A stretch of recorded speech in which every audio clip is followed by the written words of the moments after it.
Hola, vamos a empezar. Quisiera saber si se escucha adecuadamente. Sí se escucha. Hola. Ya, Bien, entonces acá. gracias, vamos a empezar.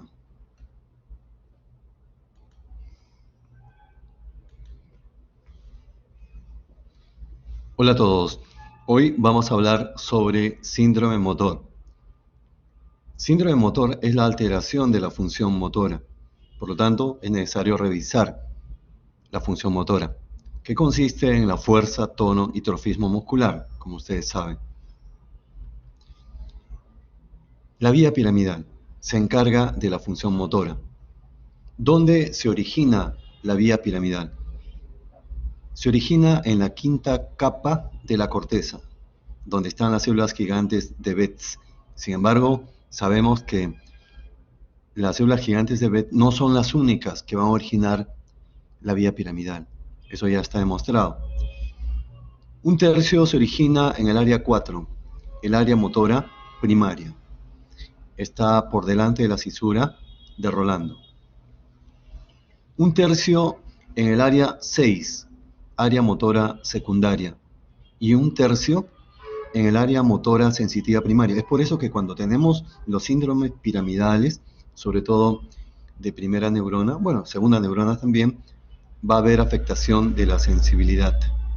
Va a haber hipoestesia cuando es de primera neurona.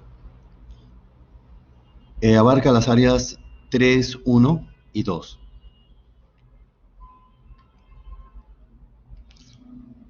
Tenemos el giro precentral que abarca las áreas 4 y 6, de donde se van a originar las fibras que van a inervar, por ejemplo, la cara. Y el giro postcentral que abarca las áreas 1, 2 y 3, que va a inervar la zona del tronco y de las extremidades. Esto lo vemos mejor en el homúnculo. ¿Qué significa homúnculo? Homúnculo significa hombre, hombrecito débil, hombre pequeño, como el del dibujo. Es la representación motora cortical de cada uno de los segmentos corporales. Acá tenemos, este es el surco silviano. Y vemos que en la parte superior del surco silviano se van a originar las fibras que van a inervar la cara, la cabeza, los músculos de la masticación, deglución, las zonas más próximas, las zonas proximales de las extremidades. En cambio, en la parte medial se originan las fibras que van a inervar rodillas, caderas y las zonas distales de las extremidades. Este es el homúnculo. Si se estimulara directamente estas zonas mencionadas, se contraerían los músculos mencionados, dependiendo de dónde estimulemos. Vamos a ver. Sabemos que la vía piramidal empieza en la corteza. Todos sabemos eso, lo acabamos de mencionar. Ahí se van a originar los haces córtico-espinal que llega hasta la médula, hasta las asas anteriores, como saben, y los haces córtico-medulares que llegan hasta los núcleos de los pares craneales que están en el tronco encefálico. Muy bien. De la corteza parten los haces córtico-espinales y córtico-nucleares. Van descendiendo y por aquí forman una especie de corona. Tiene apariencia de corona, se llama corona radiada. Y luego descienden hacia la cápsula interna, brazo posterior. Ustedes saben que la cápsula interna es una porción de sustancia blanca que tiene brazo anterior, codo y brazo posterior. ¿Por dónde van a pasar los haces? Por el brazo posterior. Hablemos un poquito de cápsula interna. Hablemos un poco de cápsula interna. La cápsula interna, como decía y como saben, es la porción de sustancia blanca por donde van a pasar los haces córtico-espinales y córtico-medulares. ¿Cuántos? Cerca de 1.000.000. Un montón, 1.000.000. ¿Y cuántos haces parten de las células de Betz? 36.000. De ahí se dice que las células de Betz no son las únicas que están originando la vía piramidal. Por supuesto que pueden dividirse también, pero aún así, no justifican la cantidad de fibras que pasan por la cápsula interna. La cápsula interna tiene, además de esos haces que discurren por esta zona, los llamados ganglios basales. Hacia adelante y de color rojo el núcleo caudado. Hacia atrás de color verde el tálamo. Y hacia afuera el putamen. El putamen es mención aparte. ¿Por qué? Cuando hablemos de hemorragia cerebral, la localización más frecuente de la hemorragia cerebral, ¿cuál es? Los ganglios basales. ¿Y cuál? Específicamente, la cápsula interna. ¿Por qué? Esa es la pregunta clave. ¿Por qué? ¿Cuál es la causa más frecuente de hemorragia cerebral? Es la hipertensión arterial. ¿Qué va a originar? Va a originar microaneurismas adquiridos.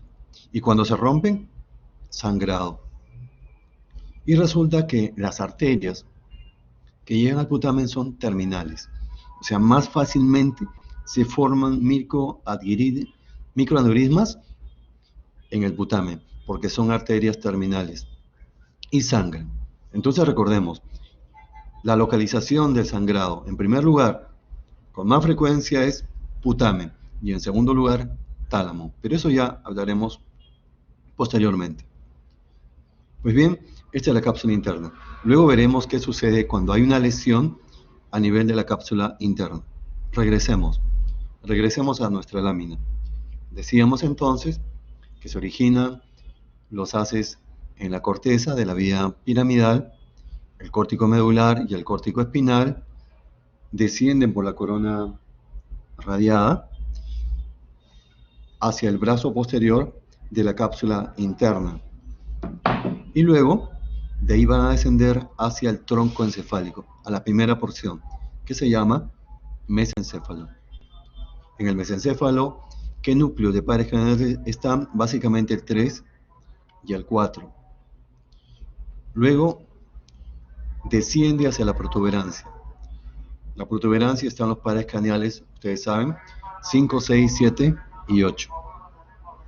Posteriormente, sigue su descenso hacia el bulbo. Y en el bulbo se da la famosa decusación. Lo ampliamos en la siguiente lámina. El 90% de fibras se convierten en el haz córtico-espinal lateral y el 10% anterior. El fascículo córtico-espinal lateral es el que se va a cruzar y el que se mantiene es el córtico-espinal anterior. De ahí se propone que este fascículo córtico-espinal anterior colabora en la recuperación de los pacientes que tienen focalización, que tienen déficit motor. Entonces, a tener en cuenta ese fascículo córtico-espinal, que es la reserva, digamos, para que recupere la motilidad, no en la medida inicial, pero por lo menos significativamente, un paciente que ha tenido la mala suerte de tener un déficit motor. Y de ahí se va a dirigir hacia la médula espinal. Vamos ahora al síndrome motor. El síndrome motor, ¿qué es el síndrome motor? Es la alteración de la función motora. Y la función motora que dijimos que abarca fuerza, tono y trofismo muscular. Vamos a ver el enfoque diagnóstico. Yo quisiera que el alumno vea esto como algo simple, como algo práctico. Porque a veces los alumnos generan problemas y al no entender bien cómo se hace el enfoque diagnóstico, terminan agarrando la antipatía a lo que es la neurología. Entonces no debemos hacer árida la neurología, debemos hacer una neurología práctica. Eso es lo que haremos. Síndrome motor. Puede ser piramidal o puede ser extrapiramidal, de manera general. Luego veremos esto. Y cuando es piramidal, hay que ver si es de primera neurona o de segunda neurona. Y si es de primera neurona, la localización. Corteza, cápsula, tronco, médula. Ese es nuestro esquema, nuestro esqueleto.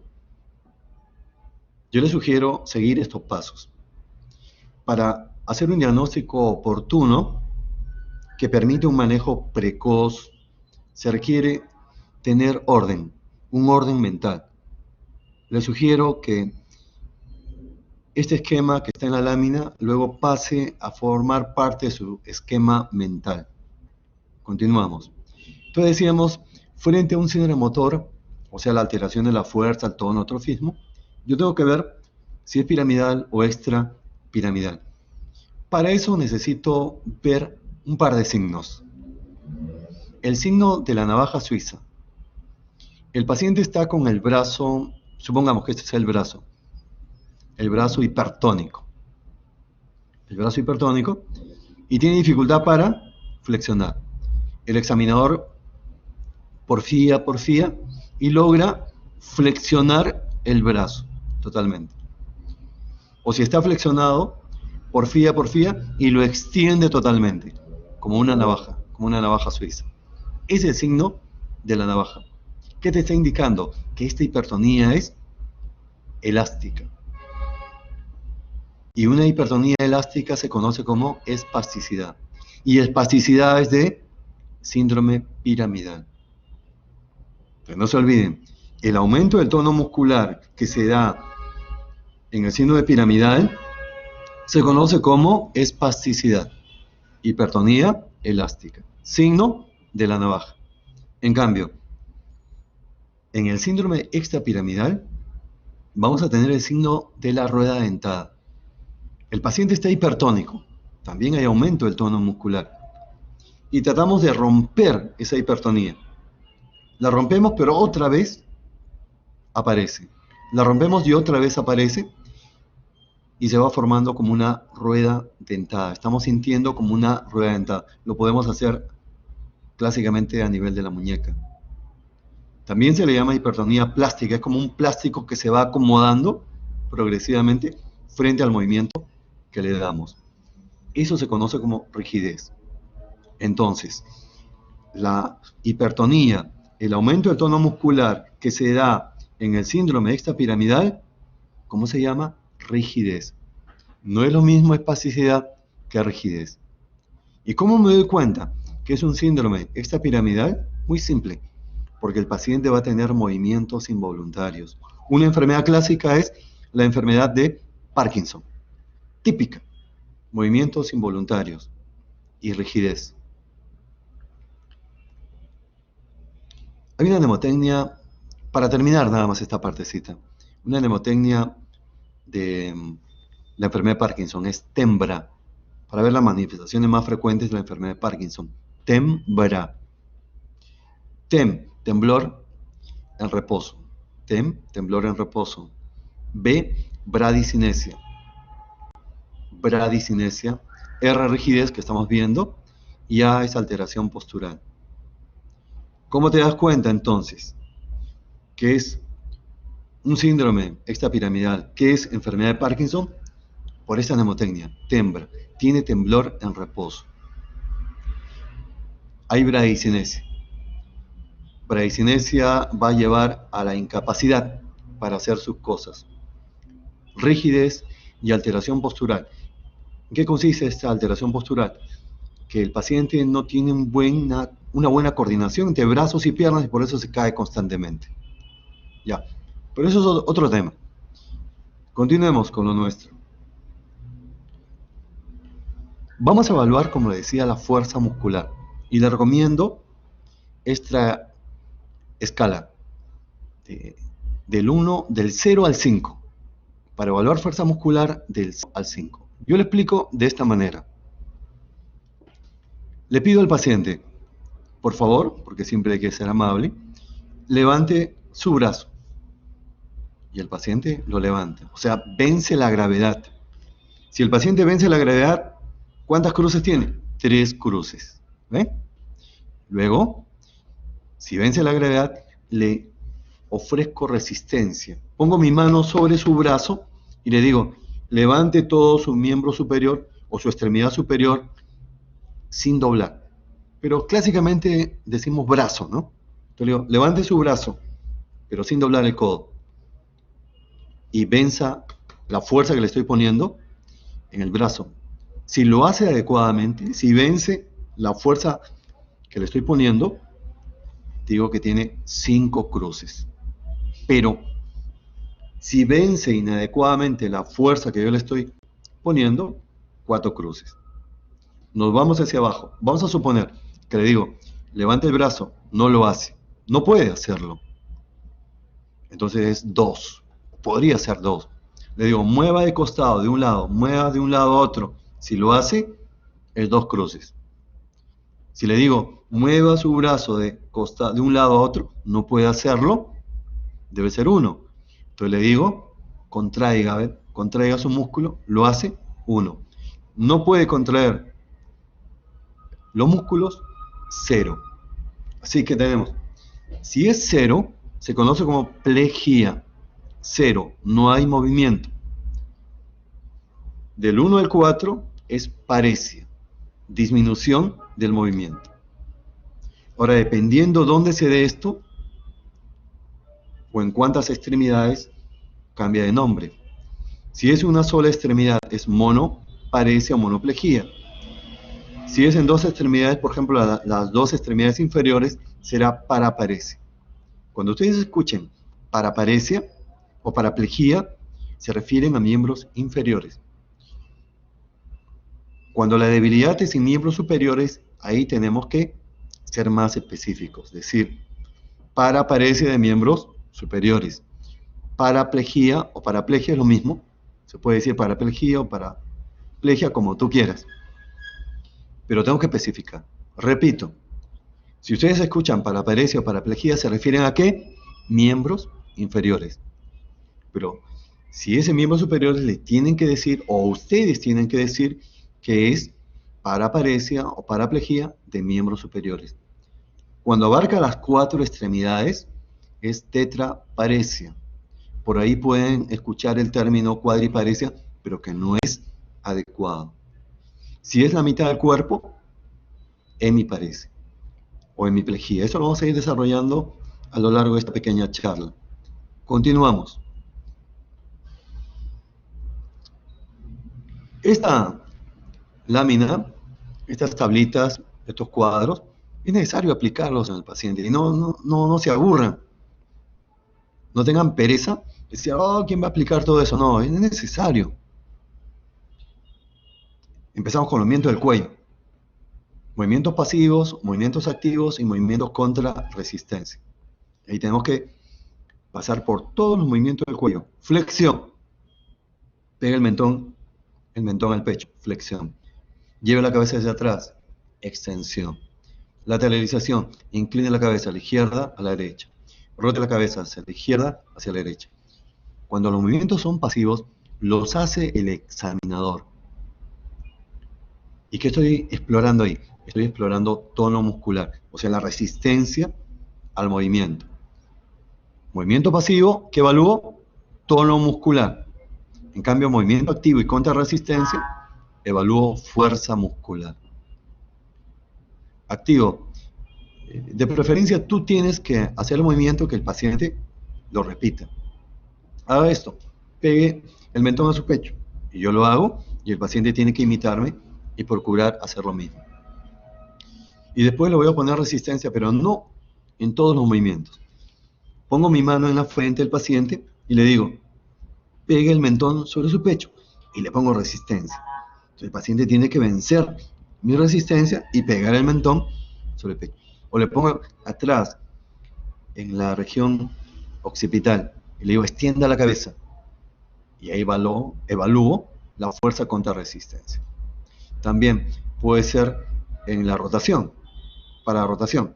A ver, le pongo mi mano y digo, gire la cabeza hacia la derecha, gire la cabeza hacia la izquierda y que venza mi resistencia.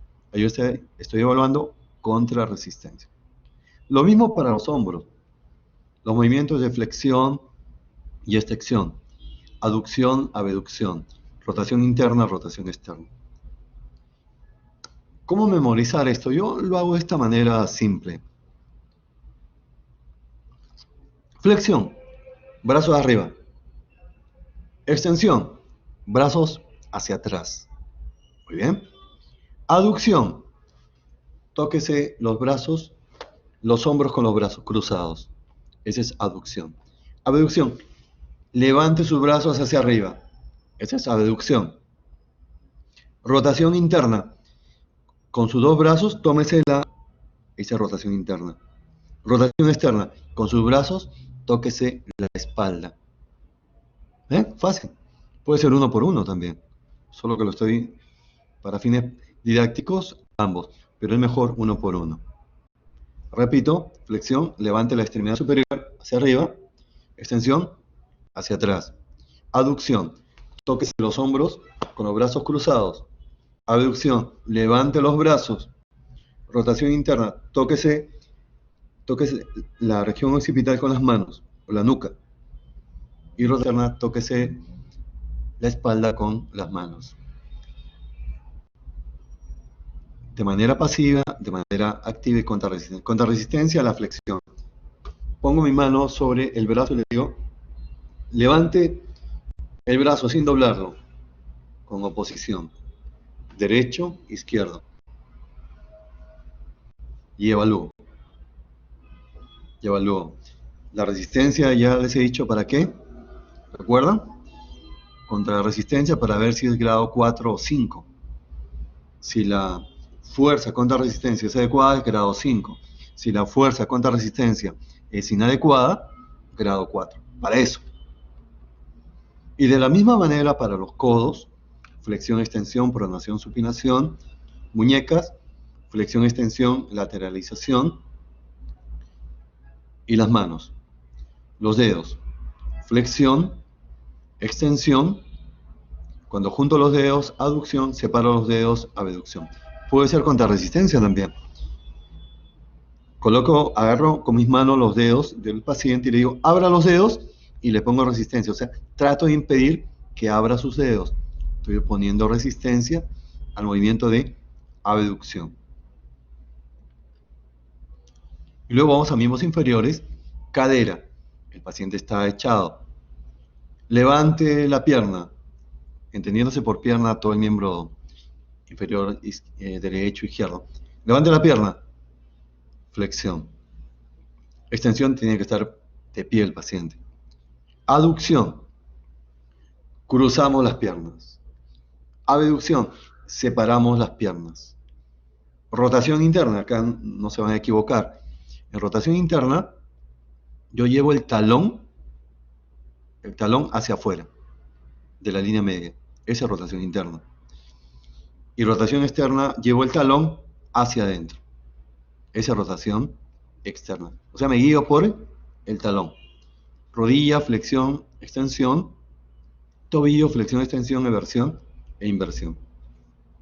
Hay que tomarse la molestia de evaluar cada uno de estos movimientos pasivos, activos y contra resistencia.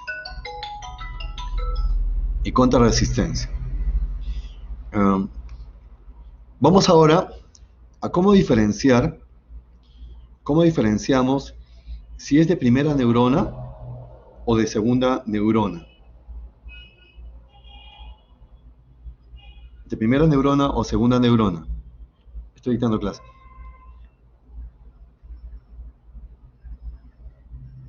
Sí. Disculpen, una llamada. Imprevisto. Continuamos. Primera neurona versus segunda neurona. Este es un tema muy importante y acá quiero que participen los alumnos.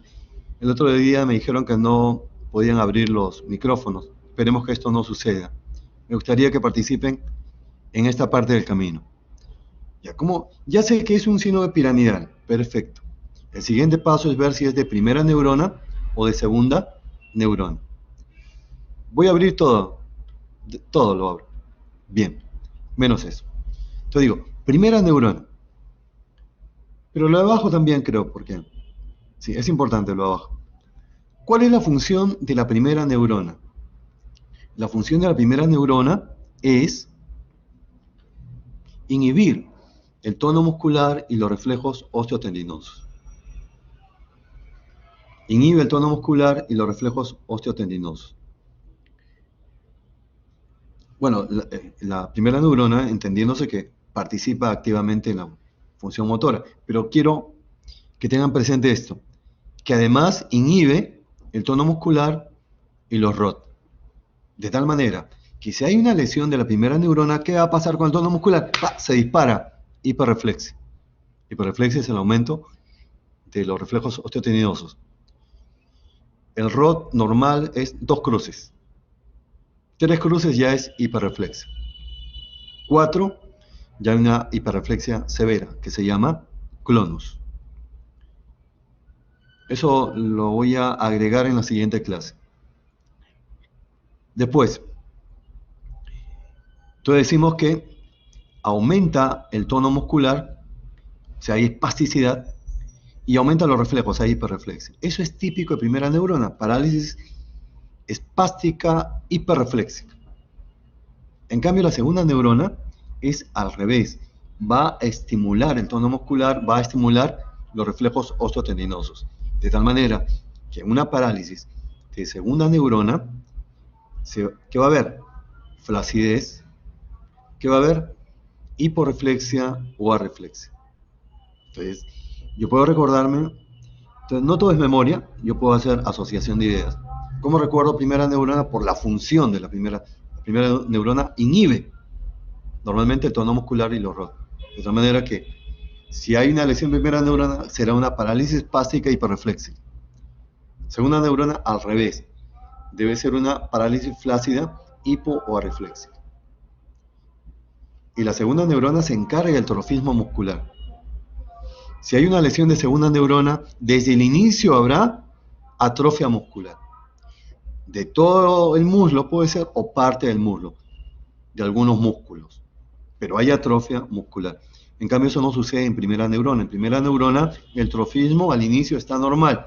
En el futuro, sí puede disminuir, por desuso, por falta de ejercicio, por falta de fisioterapia. Las fasciculaciones. Las fasciculaciones son, si los viéramos como si culebritas estuvieran desplazándose por debajo de la piel. Ese es el movimiento fino de las fasciculaciones. Solamente se harán si es de segunda neurona. Babinski. Babinski es el signo cardinal de lesión de primera neurona. Sin embargo, hay una mala noticia.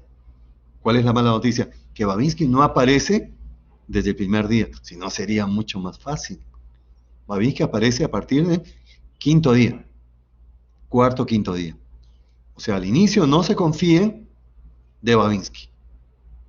Puede ser que no esté Babinski. Así que porque sería muy fácil, ¿no? Yo como sé que es de primera neurona, le busco Babinski. Está Babinski, ya es primera neurona. Facilísimo.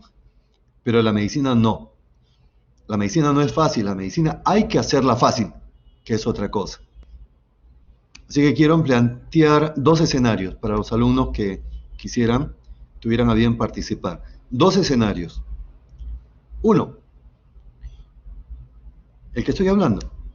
Llega a emergencia un paciente, claramente llegan por DCB o ACV, por desórdenes cerebrovasculares o accidentes cerebrovasculares, conocido también como stroke, la palabra anglosajona, o como apoplejía de los españoles, ictus también le dicen los españoles, pero acá le decimos DCB o ACV también. Bueno, llega un paciente con el posible diagnóstico de DCB, isquémico, hemorrágico, pero está presentando parálisis flácida y los reflejos están disminuidos, tiene hiporreflexia. Y si yo veo este cuadrito, si yo veo este cuadro y sigo este cuadro, estoy pensando ¿en qué? Estoy pensando en segunda neurona. ¿Por qué? Porque es una parálisis flácida y porque tiene hiporreflexia, ni hablar. Y Babinski todavía no está presente, está ausente en ese momento. Ojo, no se dice Babinski positivo o negativo, se dice Babinski presente o ausente. Así que quisiera que alguien me ayudara. ¿Cómo en ese escenario, paciente que llega por emergencia, ante la posibilidad de un DCB, pero puede ser hipertenso, pero en lugar de parálisis espástica tiene parálisis flácida, en lugar de hiperreflexia tiene hiporreflexia, y sin embargo es lesión de primera neurona? La pregunta es, ¿cómo me doy cuenta que es de primera neurona si no hay si Babinski está ausente todavía. Y si en lugar de parálisis espástica es flácida y en lugar de hiperreflexia hay hiporreflexia. A ver, ¿quién quiere participar?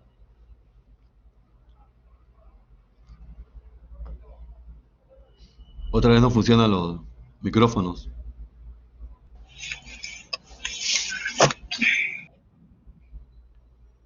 ¿Alguien que quiera participar?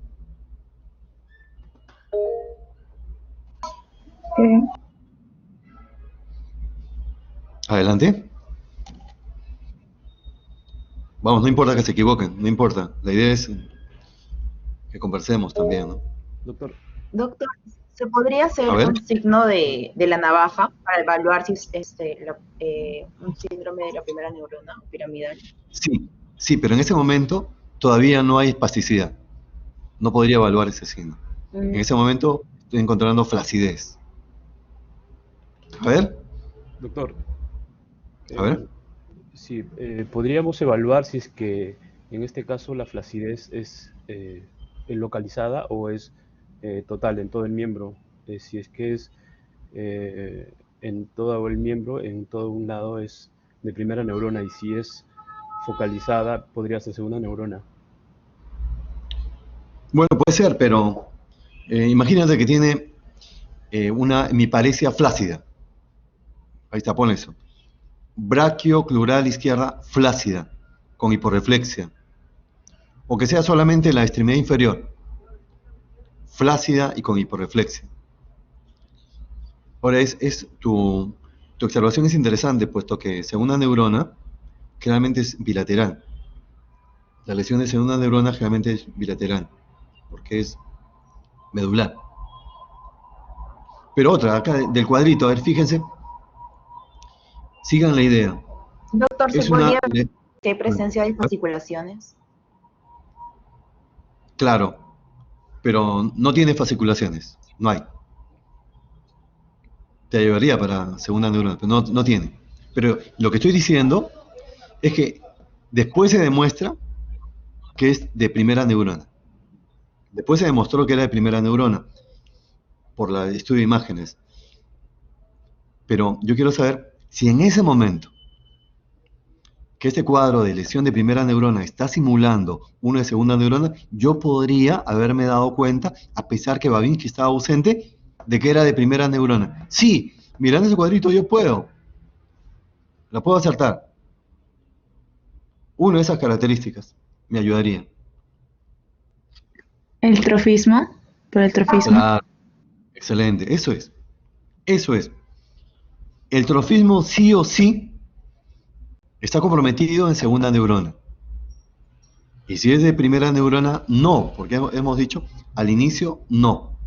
Entonces fíjate, trofismo con palas, ambas extremidades superiores e inferiores iguales. Eso es primera neurona. Entonces, el mensaje es el siguiente, muchachos. El mensaje es el siguiente. La primera semana, ¿cuál es la etiología más frecuente de lesión de primera neurona? Los vasculares, los infartos y las hemorragias. Entonces, tengo que decirle, sobre todo en los infartos cerebrales, en la primera semana no esperen encontrar espasticidad. En la primera semana hay flacidez.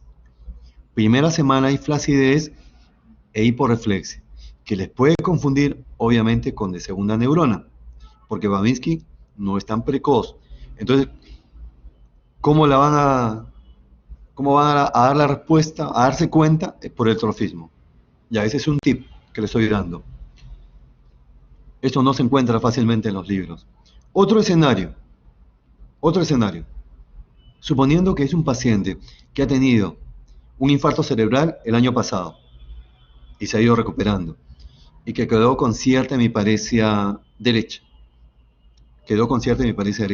Y ahora está viniendo porque nota mayor disminución de fuerza justo del lado derecho, del cuerpo derecho. Y se pretende saber si es antiguo o nuevo este infarto. Tú estás examinando al paciente y encuentras que efectivamente hay una disminución de la fuerza en mi cuerpo derecho, en mi parecia derecha. Y te preguntan, Esto será por el recuerdo, por la secuela del DCB que tuvo hace un año, o esto es reciente, un nuevo infarto. Un infarto cerebral de novo, como se dice. ¿En qué me guío? Me guío del tono muscular. Recuerden esto también. Un DCB, sobre todo los isquémicos, ¿eh? Un DCB reciente da flacidez y un DCB antiguo da espasticidad. Por ahí la sacan. Antiguo, espasticidad. Nuevo, flacidez. Listo. Entonces continuamos. Acá un videito para ver Babinski. Babinski es normal en los bebitos, hasta el año y medio más o menos. Ahí está bonito el Babinski. Pero después de eso ya indica lesión de primera neurona.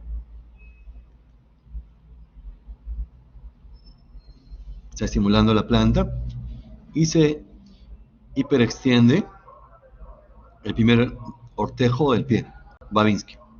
Aquí ya es anormal. Vean la hiperextensión del primer ortejo al estimular la parte externa de la planta del pie. Babinski presente. Ojo, quiero remarcar lo siguiente.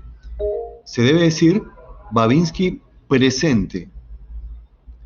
No digan positivo, no digan negativo. O presente, o ausente, o indiferente también. ¿Qué es Babinski indiferente? Es cuando flexiona los dedos. Ese es Babinski indiferente. ¿Listo? En la mano también puede encontrar un signo, son varios en realidad, pero les digo uno. Hay que darle más énfasis a los signos que tienen mayor sensibilidad. Y es simple. En la mano agarren el dedo medio del paciente del lado parético y pellizquenlo, como si estuvieran raspando la uña, pellizcando. Y si flexiona el pulgar, es el signo de Hoffman. El signo de Hoffman también indica lesión de primera neurona. ¿Dónde lo busco? En la mano, del lado paralizado. Presiono como si estuviera pellizcando el dedo medio y el pulgar se flexiona. Signo de Hoffman, que indica lesión de primera neurona. Bueno, ya sabemos cuándo plantear que es un síndrome piramidal. Piramidal. ¿Cuándo es de primera neurona? ¿Cuándo es segunda neurona? El tercer paso, y que a veces resulta difícil para algunos alumnos internos y residentes incluso, que no debería ser difícil, hay que prestarle un poquito de atención simplemente. El tercer paso es la localización. Es la pregunta del neurólogo. ¿Y dónde está la lesión? Esa es la pregunta de siempre del neurólogo. Vamos a ver. 3 localizaciones. Corteza, cápsula interna, es la porción de sustancia blanca por donde pasan los haces córtico-espinales y córtico-nucleares. Luego nos vamos al tronco encefálico. Cuando la lesión está en corteza se llama síndrome cortical. Cuando está en cápsula interna, síndrome capsular. Cuando está en el tronco encefálico se llama síndrome alterno. Y en la médula espinal, síndrome medular. Vamos al tronco. Hay 3 niveles: mesencéfalo, protuberancia y bulbo. Luego veremos por qué le dicen síndrome alterno. Se va a mesencéfalo, protuberancia y bulbo. Recordando que en mesencéfalo están los núcleos del 3 y el 4, paredes craneales, en la protuberancia 5, 6, 7, 8, y en el bulbo 9, 10, 11 y 12. Y luego nos vamos a la médula espinal. Entonces, en esta pequeña charla no tenemos que aprender a determinar dónde está la localización de la lesión: corteza, cápsula, tronco o médula. Es uno de los objetivos de esta pequeña charla. Pero para poder hacer retroalimentación de lo que hemos estado conversando, vamos a formular esta pregunta a ver si alguno de ustedes quiere contestarla. ¿Cuál de los siguientes es signo de lesión de la neurona motora superior? Es el otro nombre de primera neurona, ¿no? Primera neurona o neurona motora superior es lo mismo. ¿Cuál sería la respuesta acá? Babinski presente. Babinski presente. Babinski, doctor. Excelente. Muy bien. Excelente. Babinski presente. Ya sabemos que se da sobre todo a partir del cuarto o quinto día. No esperemos los primeros días el signo de Babinski. Siempre hay que chequear los distractores, explicar por qué no son la respuesta. Esto es para todo examen. Arreflexia es de segunda neurona. Ataxia puede ser vestibular, cerebelosa y propioceptiva. Hipotonía, segunda neurona. Atrofia muscular, segunda neurona. Ya, listo, confirmado. Babinski es presente. Babinski presente es la mejor respuesta. Suponiendo que para jugar un poco con las alternativas, que estuviera Babinski presente y que apareciera hiperreflexia. Los dos son respuestas, ¿no? En el signo de primera neurona también hay hiperreflexia. Entonces ustedes tienen que decidir entre Babinski y hiperreflexia. Hay que marcar ahí Babinski. Es la mejor respuesta. Ya le dije que actualmente en los exámenes para el internado, para ENAM y recentado médico, están haciendo eso. Les ponen dos alternativas que son respuestas, pero una es mejor respuesta que la otra. Indiscutible. Y es el ejemplo que les he dado. Aquí Babinski es el signo cardinal. Por sensibilidad, por especificidad. Vamos ahora. ¿Cómo sé que la lesión está en la corteza o está en la cápsula interna? Y acá, de todas maneras, hay que utilizar dibujos. Según el doctor Pérez Alvela, un gran estudioso, dice que el cerebro capta mejor las imágenes que los textos. Así que por eso, en una lámina no solamente tiene que haber texto, sino también imágenes. Pero tampoco solo imágenes, ¿no? Imágenes con texto sería alcanzar el equilibrio. Bien, vamos a ir comparando. Corteza. Comparen las dos imágenes. Lo que está sombreado de color rojo es que ahí hay disminución de la fuerza. Parece o plejía. Vemos que en el primer dibujo, la disminución de la fuerza se da en una extremidad, lo que se llama monoparesia o monoplejía. En cambio, en la segunda imagen es todo el hemicuerpo, facio brachiocrural. Es una hiparesia izquierda. Entonces recuerden, si la hemiparesia es completa de todo el hemicuerpo, eso es de cápsula interna. Ni hablar, fácil. Todo el hemicuerpo, cápsula interna. Parte del hemicuerpo, corteza. Pero acá hay que hacer una aclaración, porque a veces puede suceder. Puede suceder también que tenga debilidad en el miembro inferior, pero discreta. La debilidad mayor se da en el miembro superior. Entonces decimos que es a predominio de miembro superior. Eso también es corteza. Recuerden, puede ser en el hemicuerpo, ya. Pero si predomina más en una extremidad, igual lo considero como corteza. Porque cápsula interna es homogéneo. La debilidad se da por igual, sobre todo braquial y crural por igual, la misma intensidad. Bien, eso es lo primero con respecto a la fuerza muscular. Como es corteza, también espero que haya compromiso del lenguaje. Afasia. Afasia no significa que no hable. Me refiero a la afasia de expresión. La afasia de Broca. No significa que no hable. Porque podríamos pensar, ¿no? Está afásico porque no habla. No es así. La afasia de Broca, el paciente habla con monosílabos. Se expresa una oración, la resume con una palabra o dos palabras. Esa es la afasia de Broca, afasia de expresión. Compromiso de lóbulo frontal. Pero también puede tener disartia, habla como si hubiera tomado mucho alcohol, habla como si estuviera en estado de ebriedad, disartria. Y hay compromiso de la sensibilidad. En el lado parético va a haber una disminución que se llama hipoestesia. Acá también, a nivel capsular, también habrá hipoestesia en el lado parético. Pero además, en cápsula interna, como hemos visto que ahí están los ganglios basales, se pueden producir movimientos anormales. O sea, es un síndrome piramidal con movimientos anormales, que no se debe confundir con síndrome extrapiramidal. Y son de dos tipos, hemicorea y hemivalismo.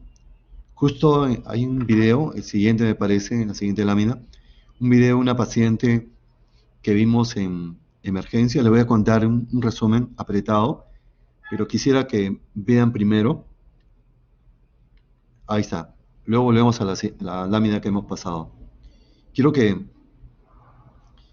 vean el video y les cuento el caso. He un poco distorsionado el rostro de la paciente para respetar su privacidad.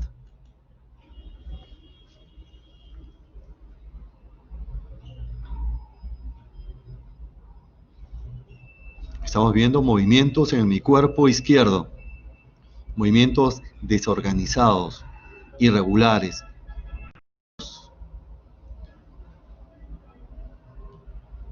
Yo les pregunto, ¿estos movimientos serán de hemicorea o de hemivalismo?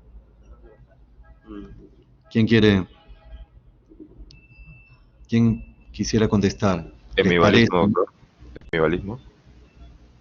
Pero mira, hemivalismo suena como su nombre lo dice, como si el paciente estuviera lanzando la bala. Son movimientos, ¿te parece que, lo voy a ponerlo otra vez, ¿no? Que estos movimientos los utilice para lanzar una bala? Mira, mira. Son movimientos largos. Un poco que sugiere, ¿no? El brazo. Sugiere, ¿no? Pero el hemivalismo son movimientos más largos, tanto de los extremidad superior como extremidad inferior. Sí, un poco que confunde lo... Sí, semeja, ¿no? Mirando bien el extremidad superior, parecería un hemivalismo, pero es hemicorea. Son movimientos cortos, repetitivos, desorganizados. Les comento el caso, rápidamente. Es una mujer de 50 y tantos años, con dos antecedentes importantes: diabetes mellitus e hipertensión arterial. Dos antecedentes importantes. Que el control de la diabetes es irregular. Ella estaba tomando metformina, pero de manera irregular.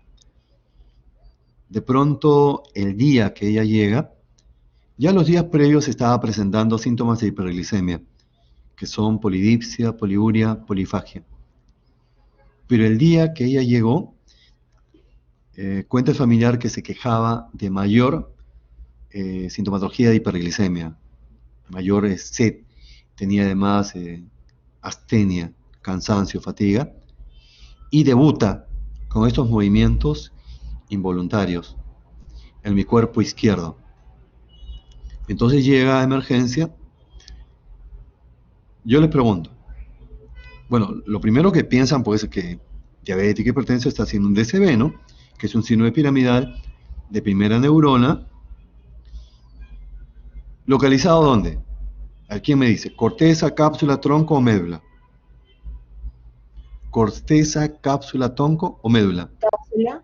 ¿Cápsula? Correcto. Cápsula. Perfecto. Cápsula. Muy bien, muy bien. ¿Por qué? Porque es global en mi cuerpo izquierdo y ni hablar, inapelable por los movimientos involuntarios que tiene, compatibles con mi corea.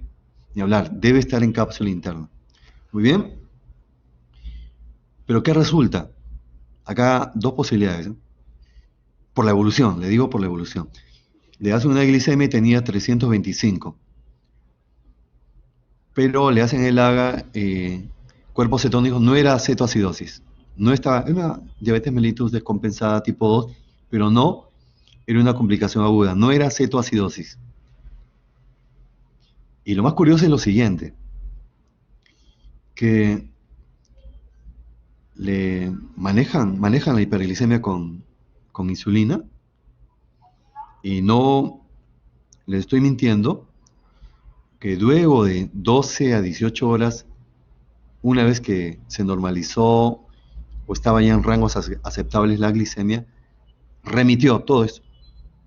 Remitió. Se acabó estos movimientos involuntarios. Por eso plantearon una posibilidad. Primera posibilidad, que sea hemicorea desencadenada por hiperglicemia. Hay reportes, casos, ahí tengo el título de un caso, uno vive en Argentina, otro en Estados Unidos y otro en Europa, de hemicorea debido a hiperglicemia. En este caso le hacen una tomografía y ¿qué encuentran? En la cápsula interna derecha, acuérdense por qué es cruzado, en la cápsula interna derecha encontraron una lesión un tanto hiperdensa en la zona de la cápsula interna derecha, pero no por infarto, porque un infarto es hipodenso, es oscuro.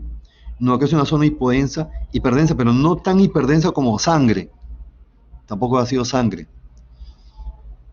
¿Qué es lo que ocasiona la hiperglicemia? Ocasiona edema al nivel de la cápsula interna, y este edema, la hemicorea transitoria. Corrige la glicemia, se acaba la hemicorea. Acá les muestro un título de hemicorea por hiperglicemia. Esto le voy a enviar a su compañero delegado los artículos para quien quiera leer. Tengo uno muy bonito de Argentina y otro de Europa, para quien esté interesado en el tema. Pero también podría decir otra persona, no, pero ha sido un TIA. ¿Ha escuchado el TIA? Accidente isquémico transitorio. Clásicamente el TIA se decía que si se resolvía la clínica neurológica en 24 horas, era un accidente isquémico transitorio, una isquemia transitoria. Ya desde algunos años ya eso ha cambiado. Ahora se dice que es TIA si se resuelve. No importa si es en un día, 2 días o una semana. La cosa es que se resuelva y que no haya lesión en las imágenes tomográficas o de resonancia. Pero la paciente sí tenía una lesión. Y después, eso es lo más interesante todavía, después le hacen otro control de imágenes y desapareció esa imagen hiperdensa en la cápsula interna derecha. A mí, primera vez que había visto eso, me resultó interesante. Y lo bueno es que la paciente salió adelante, ¿no? Es mucho más interesante todavía cuando se resuelven los problemas y satisfactorio. Bueno, entonces ya sabemos corteza y cápsula interna. Vamos ahora, tronco encefálico, textos y dibujos. El tronco tiene 3 niveles, mesencéfalo, protuberancia y bulbo. ¿Cuándo yo digo que la localización es en el tronco encefálico? Recuerden esto, cuando hay lesión de pares craneales. Todo SB que tenga lesión de pares craneales, ¿dónde está la lesión? En el tronco encefálico. Y ustedes que están llevando radiología tienen que decirme, ¿quién me dice? Si yo estoy sospechando que la lesión está en el tronco, porque hay parálisis del tercer, cuarto par, de los oculomotores o del séptimo par, si está en el tronco, ¿qué sería mejor para detectar la lesión? ¿Una tomografía cerebral o una resonancia cerebral? ¿A quién me ayuda? ¿Qué sería mejor para ver la lesión? Para ver el tronco, mejor dicho. ¿Qué estudio de imágenes ve mejor el tronco? ¿La tomografía, espiral multicorte o la resonancia magnética? Doctor, una resonancia Tomografía, magnética. doctor. Sí, una Resonancia. resonancia magnética. Resonancia, profesor. Resonancia magnética. Tomografía. Bueno, está dividido, pero eso ya lo tienen que ver en el curso de radiología, es la resonancia magnética. Tengan presente, no se olviden eso. Si ustedes están sospechando que la lesión está en el tronco, y eso no es cualquier cosa, es más peligroso en el tronco por razones obvias, ¿no? Es mucho más peligroso que la lesión esté en el tronco. Y en ese caso, ¿qué tengo que pedir? Resonancia magnética. Bueno, ¿cómo me doy cuenta que es de mesencéfalo? Ahí busco si hay parálisis del tercer par y del cuarto par, que ya lo vimos ayer. Recordando nada más. ¿Cómo es la parálisis del tercer par? El ojo hacia afuera, estrabismo divergente, y hacia abajo hipotropia, pupila dilatada, párpado caído. Eso. Si tiene eso, ¿dónde está la lesión? Médiceno. En el contexto de lo que estamos hablando, por supuesto, ¿no? Y el cuarto par, ojo hacia arriba y hacia adentro. Si un paciente con sospecha de DCB tiene además parálisis del tercer y o cuarto par, ¿dónde está la lesión? Es un síndrome alterno. La lesión está en el tronco encefálico, en el mesencéfalo. Y ojo, la lesión del par craneal es ipsilateral, ¿eh? Es ipsilateral. Y el déficit motor es contralateral, como estamos viendo acá en el dibujo. Tiene déficit motor brachiocrural izquierdo y parálisis del tercer y cuarto par derecho, ipsilateral a la lesión. Protuberancia. Protuberancia es interesante también, porque según el dibujo acá tenemos lo que se llama hemiplegia alterna. Hemiplegia alterna. Hay un déficit motor brachiocrural izquierdo y facial derecho. Pero nótense que esta imagen del lado derecho no es igual a la imagen del lado izquierdo. Y no solamente porque esté cruzado, porque el déficit motor sea brachiocrural izquierdo y el déficit, la lesión, la parálisis facial sea del lado derecho, sino, vean, que aquí la parálisis facial es completa, que estamos hablando de una parálisis facial periférica. ¿Y qué dijimos que es parálisis facial periférica? Que la lesión está en el núcleo, en el tronco. ¿Se dan cuenta? Repito, para hemiplegia alterna, déficit motor brachiocrural, en este caso izquierdo, y parálisis facial, pero completa, del lado derecho. Como está hablando, que la lesión está en el núcleo del séptimo par, que está en la protuberancia. También puede haber parálisis del quinto par, del sexto par, que hay estrabismo convergente, y del octavo par. Hay alteración ya de las pruebas que mencionamos, de Riné, de Weber y Riné. Bulbo. En el bulbo están los pares craneales 9, 10, 11 y 12. ¿Cómo evaluamos los pares craneales 9 y 10? Con reflejo nauseoso. La ausencia de reflejo nauseoso, que nos está indicando que por lo menos hay compromiso del 9, el 10. La simetría también, el velo de paladar, la úvula, la disfonía, todo eso está a favor de compromiso del bulbo. Peligrosísimo, ¿no? El bulbo puede llevar a un paro cardiorrespiratorio. Por último, médula, síndrome medular. Como dijimos, aquí el compromiso es bilateral. Médula espinal bilateral. ¿Y qué va a haber? Nivel sensitivo. La sensibilidad la vamos a examinar desde la cara hacia abajo. Recuerden eso.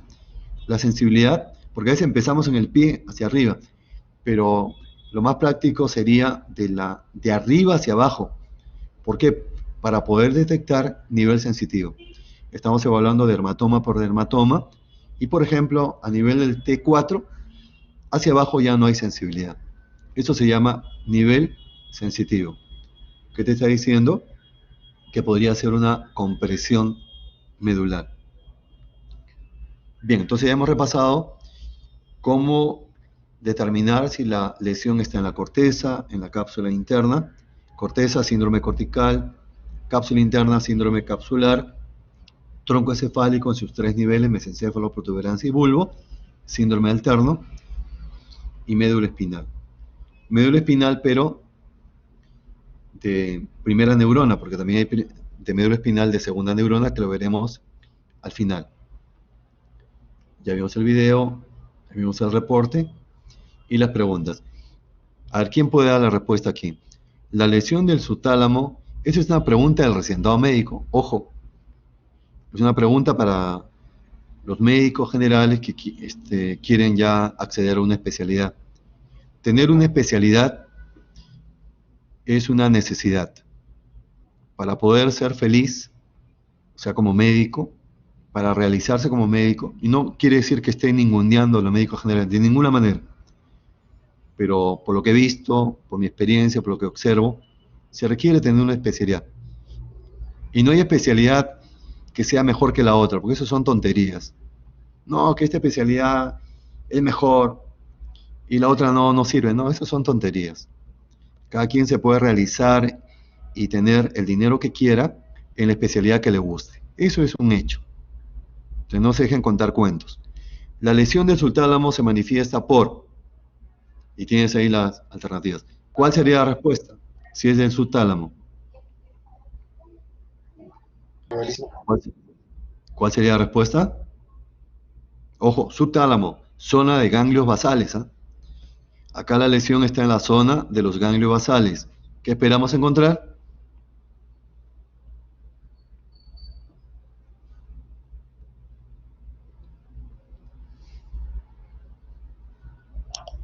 ¿Hemibalismo, doctor? Correcto, muy bien, correcto. Hemibalismo. ¿Qué esperamos encontrar? Muy buena respuesta. Y repito, es una pregunta para el examen de residentado médico. O sea, les preguntan lo que ustedes están aprendiendo acá. Eso quiero que tengan presente. Lo que ustedes están aprendiendo acá y luego en medicina interna, eso le van a preguntar. No hay más secretos. No, que tengo que pagar una academia costosísima. No, eso es mentira. A ti te van a preguntar lo que estás aprendiendo. Y por eso yo les presento estas preguntas para motivarlos de acá a unos años que ya se van a enfrentar a estos desafíos. La respuesta es hemibalismo. Igual, reviso los distractores. Hemiplegia puede darse también en cápsula interna, pero también en corteza, también en tronco encefálico. Solo que en cápsula interna es homogénea, global, en corteza es apredominio D, también en cápsula interna tronco, podría ser también hemiplegia. Ataxia, atetosis o movimientos anormales, ataxia, dijimos, vestibular, cerebelosa o propioceptiva, lo haremos en la siguiente clase, asinesia, ausencia de movimiento. Marcamos la respuesta, hemibalismo. Acá hay un video para que se relajen. ¿Habían visto alguna vez a la paisana bailar afro? Impresionante.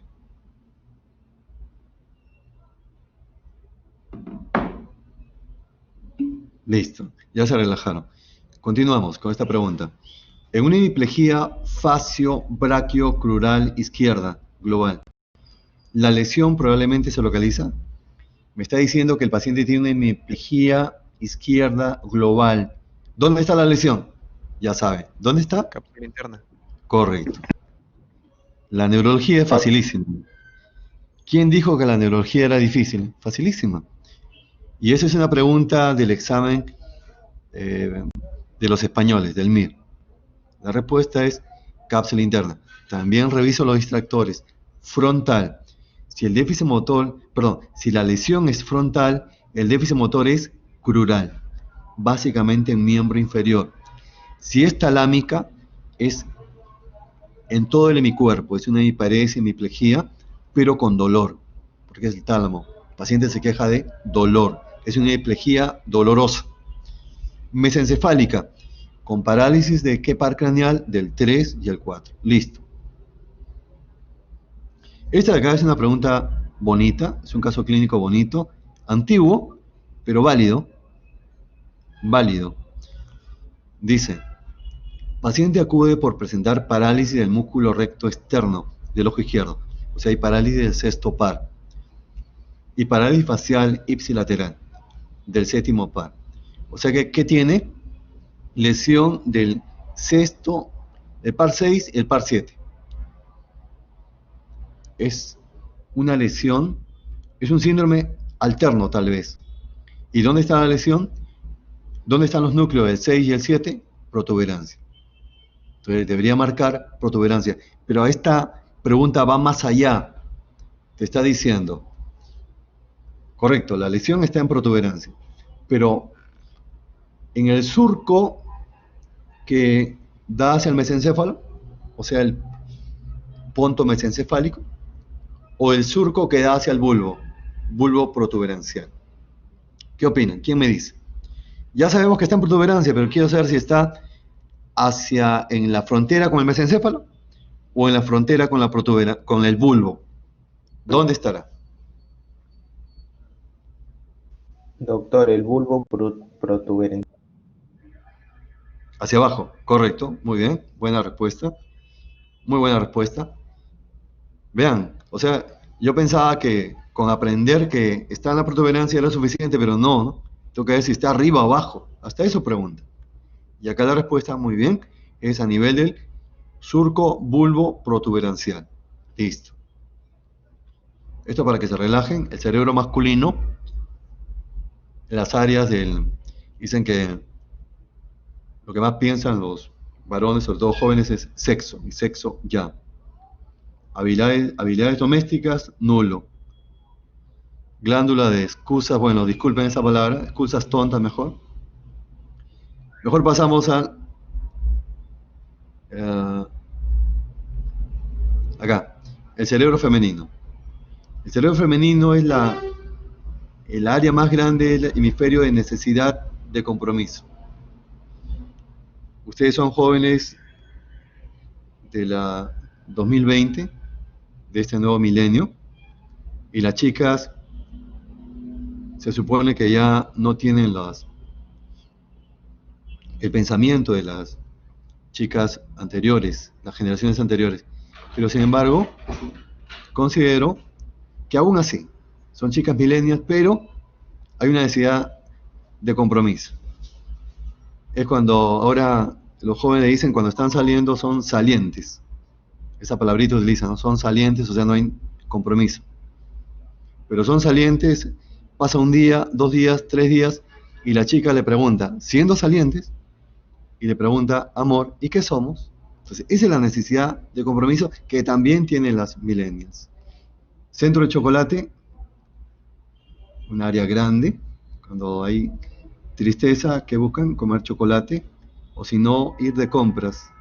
El área de compras que le dicen shopping, el centro de coordinación de zapatos y carteras, celos, ya no hay mujer celosa, mentira.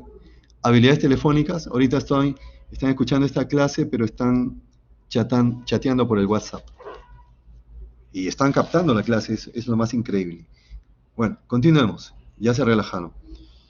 Acá hay unos datos en esta última parte de la charla. Quiero aplicar todo lo que hemos visto en los DCB. Hablemos un poquito de los DCB, les voy a enseñar de manera más práctica, porque yo soy internista.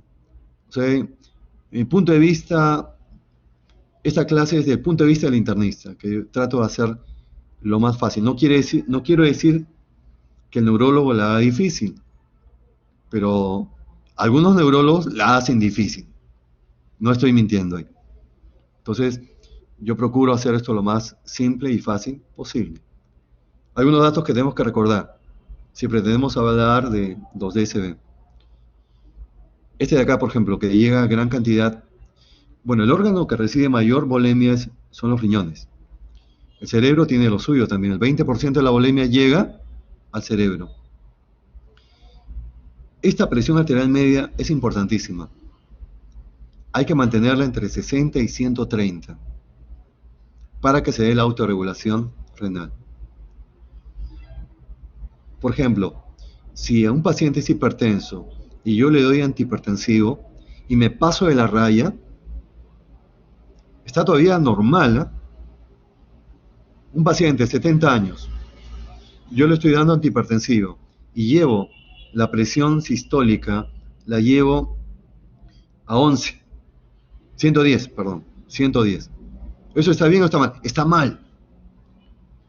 ¿Está en rango normal? Sí, está en rango normal. Pero para él está mal. Está muy baja para el paciente.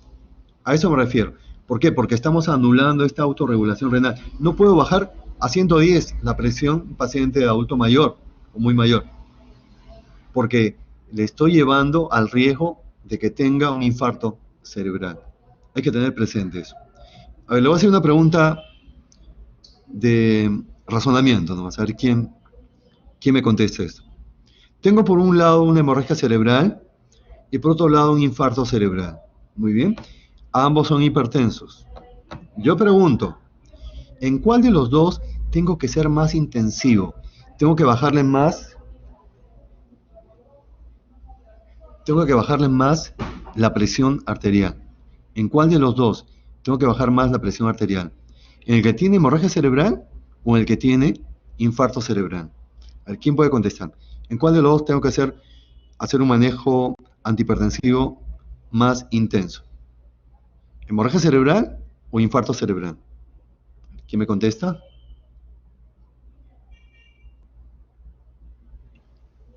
Doctor, hemorragia cerebral. Excelente, excelente. Cerebral. ¿Ya? Muy bien. Ya van a aprender en medicina interna, hemorragia cerebral hay que ser más intensivo. Hay que bajar la presión, por lo menos la sistólica 140 y la diastólica 80. Perfecto. Y eso no se puede hacer cuando es isquémico. Cuando es infarto, no. No, por la autorregulación cerebral. Acuérdense que en un infarto, alrededor hay una zona que se llama zona de penumbra y que se puede rescatar, que se puede salvar. Pero si tú bajas demasiado la presión, pierdes la zona de penumbra y el infarto crece, se agranda. Entonces, quisiera que recuerden eso, sin entrar en más detalle. Continúo. El sistema que más se va a afectar es el carotidio. Y en orden es primero arteria cerebral media, luego arteria cerebral anterior y la posterior. Así que, y en segundo lugar tenemos el sistema vértebro-basilar, que luego diré un par de palabras.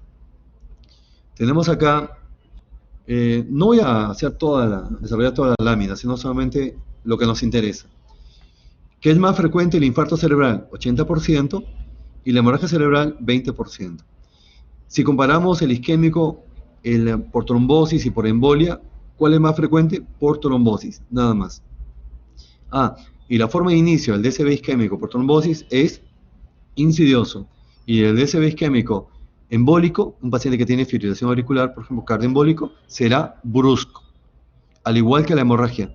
¿Cómo empieza la hemorragia cerebral? De manera brusca. Perfecto, nada más. Acá nada más lo siguiente. Son los fenómenos que se dan un infarto cerebral hasta llegar a apoptosis. La hipoxia cerebral es lo primero y después la secreción de sustancias citotóxicas. Luego inflamación, luego edema. Quiero que tengan presente esto. En un infarto cerebral se recomienda la trombolisis, administrarle un trombolítico para disolver el coágulo.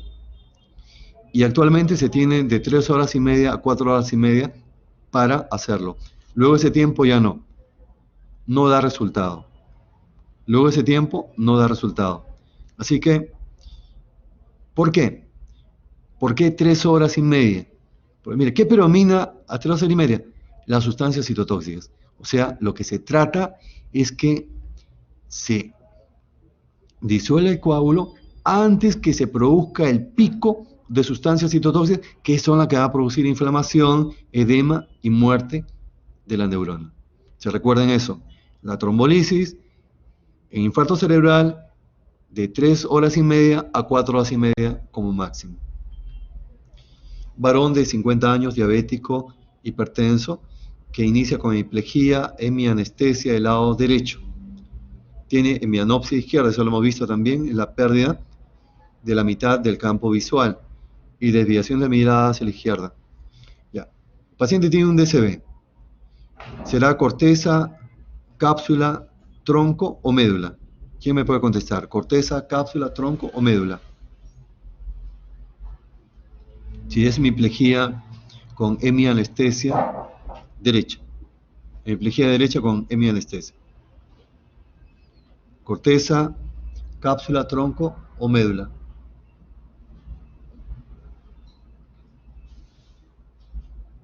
¿Alguien?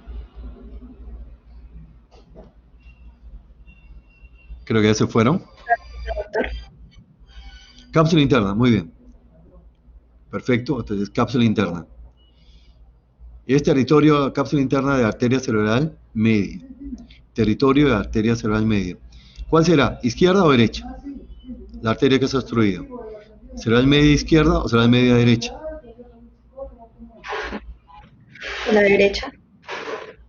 No, el déficit motor es derecho. La arteria, acuérdate que es cruzado, ¿no? La arteria será la que está obstruida. Izquierda. Correcto. Acuérdate, es cruzado. Es déficit motor derecho, es la arteria media izquierda. Y un dato que te doy, cuando es síndrome de arteria cerebral media, los ojos miran la lesión. ¿A dónde están mirando los ojos? A la izquierda. Los ojos te están diciendo, ahí está la lesión. La respuesta es arteria cerebral media, izquierda. Repasemos rapidito el síndrome de arteria cerebral media,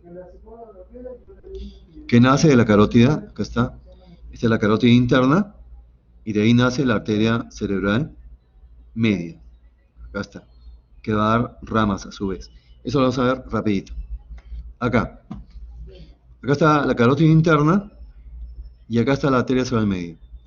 En principio está el tronco. En el tronco está más o menos la longitud es de 1 a 2 centímetros. Del tronco de la rama de la arteria cerebral media, el tronco es de 1 a 2 centímetros. Luego vienen las perforantes o ramas lentículo-estriadas. Lentículo-estriadas que van a irrigar la cápsula interna. Acá están las ramas perforantes también. Y finalmente ya en la parte más distal se dividen dos ramas, la rama superior y la rama inferior. Todas son las divisiones de la arteria cerebral media que ustedes conocen por anatomía. Bueno, lo que vamos a ver es cuando se obstruye el tronco, ¿qué clínica es? Cuando se obstruyen las perforantes, cuando se obstruye la rama superior y la rama inferior, van a dar síndromes. ¿Cuántos son los síndromes de obstrucción de la arteria cerebral media? 4 síndromes. Empecemos por la obstrucción del tronco. Estamos viendo acá. Si se obstruye el tronco, vamos a tener clínica ¿de qué? De cápsula interna y de corteza, de los dos. De cápsula interna ya están dominando. Hemiparesia global con hemipoestesia contralateral y movimientos anormales. De corteza, fíjense, si es de hemisferio dominante, generalmente es el izquierdo, o si es de hemisferio no dominante. Si es de hemisferio dominante, ¿qué va a presentar? Afasia y hemianopsia homónima homolateral. Tengan presente acá lo siguiente: si es un síndrome de arteria cerebral posterior, recuerden esto, si es un síndrome de arteria cerebral posterior, la hemianopsia homónima es contralateral. Hemianopsia homónima es contralateral. Si es el síndrome de arteria cerebral media, es homolateral. ¿Ya? Entonces, recuerden eso. Repito, que quede claro. Respecto a la hemianopsia homónima, estamos viendo ahí la pérdida de la mitad del campo visual, de un lado nasal, de otro lado temporal, por eso es homónimo. Si es contralateral, la arteria es que se ha obstruido la arteria cerebral posterior. Y si es homolateral, es la arteria cerebral media. ¿Quedó claro? Cuando el hemisferio es no dominante, tenemos los siguientes términos que voy a explicar. Hemiasomatognosia. Somatognosia es una capacidad cerebral superior de reconocer las diferentes partes del cuerpo, el esquema corporal. Aquí se pierde. Asomatognosia. Pero es hemiasomatognosia, o sea, la pérdida de la capacidad de reconocer la mitad del cuerpo. Apraxia de construcción. Eso es lo que ven en el Folstein al final. Esas dos figuras geométricas que se entrecruzan en el test de Folstein y el paciente tiene que reproducirlas.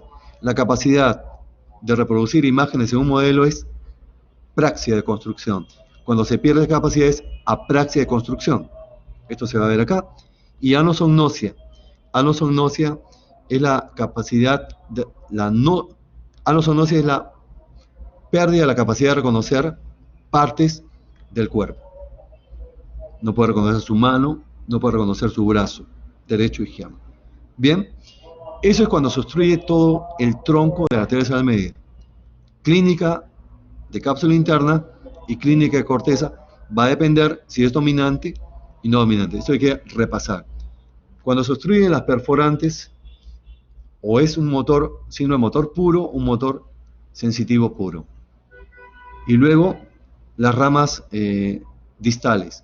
La superior es la que más se obstruye. Un paciente, si nos pregunta, ¿cuál es la rama que más obstruye de la arteria cerebral media? Es la rama superior. Y vean el dibujo. ¿Qué va a presentar el paciente? Debilidad facio-braquial. Paresia facio-braquial. Y afasia de Broca, o sea, afasia de expresión. Y acá es interesante. Si se obstruye la rama inferior, no hay déficit motor. Mueve bien todas las partes de su cuerpo, pero que va a tener afasia de Wernicke y heminopsia homónima. ¿Qué es afasia de Wernicke? Es una afasia de comprensión. No va a entender lo que se le dice.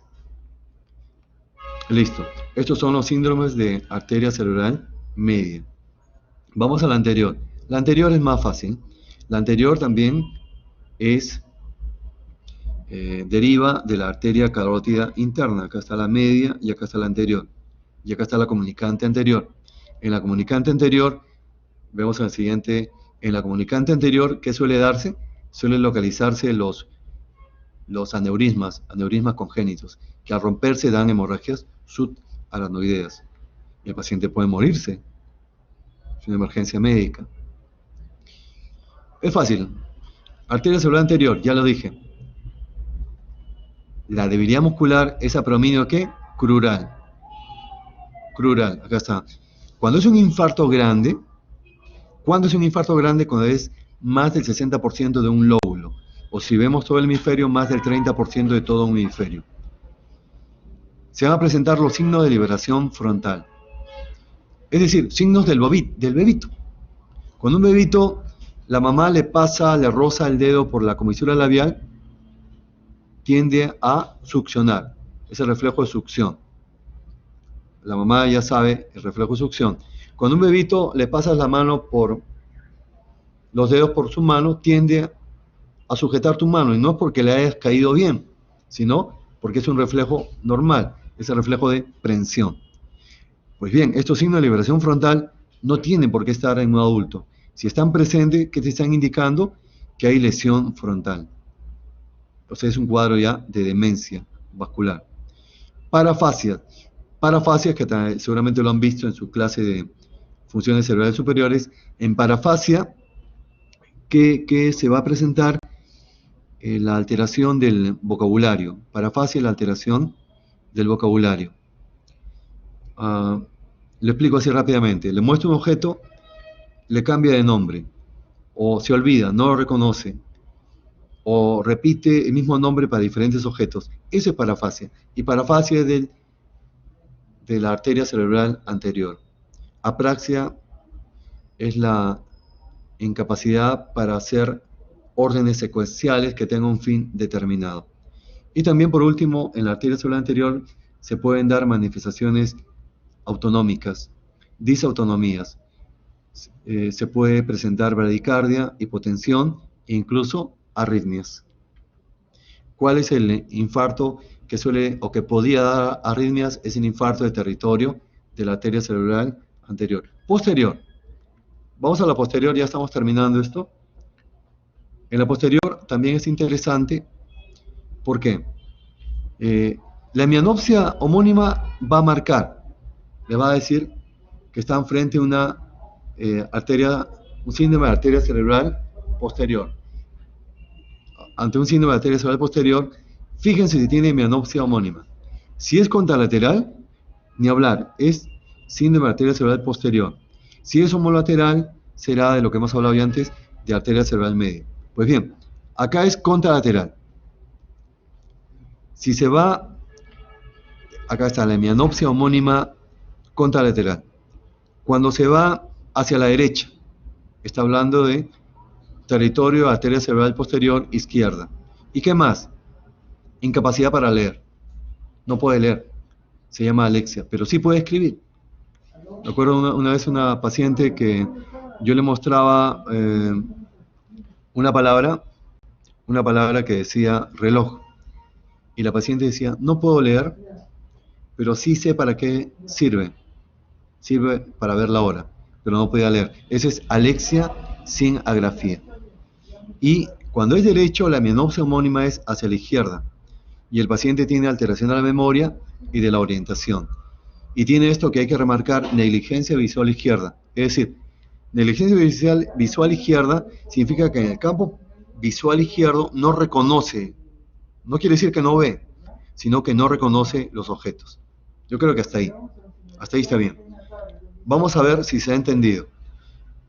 Es un varón de mediana edad que tiene fibrilación auricular Y ya hemos dicho, un paciente con fibrilación auricular tiene riesgo de ¿qué? De DSB cardioembólico. Inicio brusco de un infarto cardioembólico. Consulta porque tiene cefalea y dificultad para leer, lo que puede dar como alexia. Si tiene alexia, y estoy pensando, un infarto cerebral, ¿será de arteria cerebral posterior, izquierda o derecha? Si tiene alexia, ¿quién puede contestar eso? Posterior izquierda, doctor. Excelente. Entonces, si tengo duda, digo, ya, alexia puede ser posterior izquierdo. ¿Qué necesito? Hemianopsia homónima hacia la derecha, ¿no? Eso necesito. Entonces, continúo leyendo, y aquí está. Al examen se encuentra hemianopsia homónima a la derecha. Pero si aún tengo duda, ¿qué tengo que buscar? Que escriba correctamente, que pueda escribir, que no tenga agrafía. Y acá dice, el paciente escribe correctamente. O sea, este caso clínico es de libro, como se dice. El que ha hecho este caso clínico, pregunta al residentado médico, lo ha hecho, pero didácticamente, porque nos permite repasar justo lo que estamos hablando. Entonces la respuesta es infarto en el territorio arteria cerebral posterior izquierda. ¿Cuál es la distractora? Sería la derecha. Pero en la derecha hay alteración de la memoria y alteración de la orientación y negligencia visual izquierda. Tenemos acá, tiene 70 años, presenta trastorno de... No es sensorio, debo corregir esto, no es sensorio, es conciencia. Trastorno de conciencia y debilidad muscular de inicio brusco. Es un DSB cardioembólico porque tiene fibrilación auricular. Y tiene hiparesia con hipostesia crural derecha. Estamos frente a un DSB de inicio brusco, cardioembólico porque tiene FA, pero es a predominio crural. ¿Qué territorio es? ¿Arteria cerebral media o anterior? Si es el predominio crural. ¿Arteria cerebral media o anterior? Anterior, doctor. Ni hablar. Acá es anterior. Pero ¿qué más hemos dicho que voy a encontrar en la arteria cerebral anterior? Parafasia. Acá le agregamos un tiempo. Las parafasias, ¿se acuerdan las parafasias? Olvido de vocabulario, reemplazo, cambio de nombre a los objetos, o inventa nombres, también la jergafasia. Todo eso es la arteria cerebral anterior. ¿En qué arteria está? Es crural derecha, ¿no? Entonces, es arteria cerebral anterior izquierda. Sería la respuesta. Muy bien. Solamente unas cositas de segunda neurona para terminar. Miastenia gravis es neuromuscular. Acá la alteración es en la placa neuromuscular. ¿Cómo te das cuenta? ¿Por qué? La debilidad muscular empieza en los músculos craneales. Típico de la miastenia gravis, ¿qué es? Ptosis palpebral, ¿no? También diplopia, disnea, disfagia neuromotora. Es más frecuente en hombres de 50 a 60 años, pero en jóvenes es más frecuente en mujeres y está asociado a un tumor mediastinal que es el timoma. Listo, esto es neuromuscular, ni hablar, eso es miastenia. Acá un caso clínico donde están hablando que hay una debilidad de músculos craneales, visión doble, disfonía, disfagia, y encuentran un tumor mediastinal que debe ser timoma. Entonces la respuesta acá es miastenia gravis. En polimiositis la debilidad muscular es proximal, cintura escapular, cintura pelviana. El síndrome de Eaton-Lambert se llama síndrome miasténico. Puede darse, por ejemplo, en tumores, en cáncer de pulmonar, el microcítico.